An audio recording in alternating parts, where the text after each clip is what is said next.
With Cassian at the helm, the Rono freighter punches through one of the most beautiful things anyone in the galaxy has ever seen, and for about half a second, it looks like the final four might have made it out okay. They have the payroll, they have a ship. If this was a more sentimental story, this would be the rush, the release, the part where the music swells and everyone gets to feel that they pulled it off. Then Nemik says he can't feel his legs.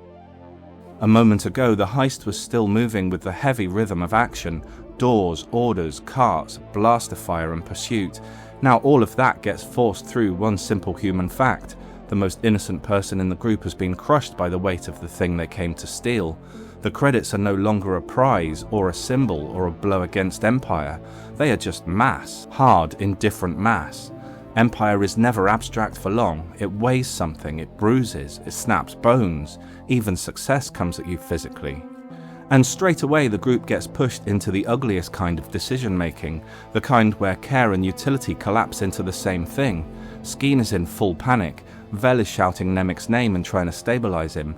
Cassian is up in the cockpit barking that he needs a flight path right now. The med spike goes in. Nobody has the luxury of choosing between looking after Nemik and using Nemik. They have become the same thing. Nemik has been reduced to a tool here, an asset. He would agree to it, of course, though he never does consent. A med spike is a powerful stimulant that will force him out of shock and into the moment, but when it comes to his longer-term survival, it can't be the wise thing to do. But of course, none of them are getting out of this without him. Earlier in the episode, Nemik was the believer with the old star path and the essays in his head. He was the one still trying to understand how faith and action fit together. Here all of that gets compressed into function. A broken body, a supercharged brain, a voice still able to read the route and even scream it when Cassian doubts him. His ideals have not gone anywhere, they have just been forced through the narrowest, harshest possible opening. Skeen's reaction says a lot too. His panic feels real. There is too much rawness in his reaction for it to play like a calculation. Or is there? Suffice to say, I have some further thoughts on this, but they will be more relevant to the next scene. Alarmed, Cassian asks what Vel has given him. He's a pilot staring at a sky that looks like the end of the world, hearing a badly injured man who has just been spiked with something start screaming at him to climb, and thinking, have you just turned the only navigator we have into someone too high to judge this? Cassian has to trust Nemik at exactly the point where Nemik seems least safe to trust, right at the moment that Cassian's own eyes are telling him that climbing is madness. By the way, this is not the only time someone tells Cassian he has to climb at the climax of a heist. Climb! Climb! Climb! Climb! Climb! Climb! Again, it's like poetry, so if they rhyme. And then of course Nemik is right. The med spike may have shoved him back into consciousness in an ugly emergency way, but what comes out of him is still knowledge. Climb, dive, vector 65551. I found that a little confusing because I don't know what the vector means, but I guess it means go up again because the last thing I understood was dive, which wouldn't get them out. So I assume that the dive was more of a quick tactical reposition before heading back up and punching through. I have said that episode 4 was about adaptation to new ecosystems and how the rebels can only survive by hiding in and moving through these systems, a theme that's come up again throughout the Aldhani arc. Now the Eye is the final and most violent ecosystem of all, a celestial one instead of a political or geographic one. Again, the rebels hijack and move through a system, but there's no particularly fancy flying from Cassian here. They just survive it by understanding it a bit better than the people chasing them. That's why Nemik's old star path is such a beautiful payoff. All that earlier business with obsolete kit, vintage hardware, analog fascination, tools that still work when the shiny stuff fails, it all cashes out here. The Empire comes after them in sleek TIE fighters, fast, aggressive, standardized, and confident. They look built for this kind of pursuit right up until the ecosystem turns on them. It looks like the Eye plays havoc with their targeting and navigation systems, and then the crystals tear them apart like paper. The Rono takes plenty of hits, is slow, battered and clumsy by comparison, but it's built like a brick outhouse and guided by old analog knowledge. Earlier in the episode, the Empire had already tried to reduce the Eye, schedule it, manage access to it, fold it into an Imperial evening out. Up here in the Escape, that attitude gets shredded. The sky does what it does. Anyone who wants to survive inside it has to learn rather than command. And while all of that is happening above, the scene cuts back down to the ground.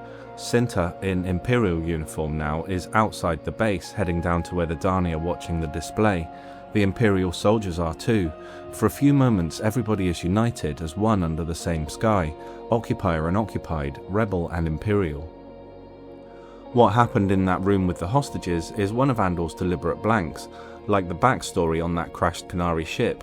I've seen a lot of commentary that suggests that the idea that Cinta would permanently deal with the hostages is insane. Some people claim we see the hostages alive after Cinta is out, which categorically isn't true, we don't. Some people say things like she just wouldn't do that. Based on what? You cannot imbue those ethical standards on her. This is a woman we know nothing about. And what we do know is 1, she has been radicalized by what happened to her family, and while we're on it, why did the writers tell us that in this episode? And 2, she is, according to Skeen, stone cold. So no, I do not think the concept is insane. I can potentially buy her doing it even without a practical reason, and I can think of some practical reasons, beyond the usual facial recognition one, which actually doesn't stack up too well. Maybe she did nothing beyond holding her nerve and walking out. Maybe something much darker. I'm not going to litigate that here because I think the ambiguity is likely the point, as it does not provide a definitive answer as to whether they lived or not, which must be on purpose.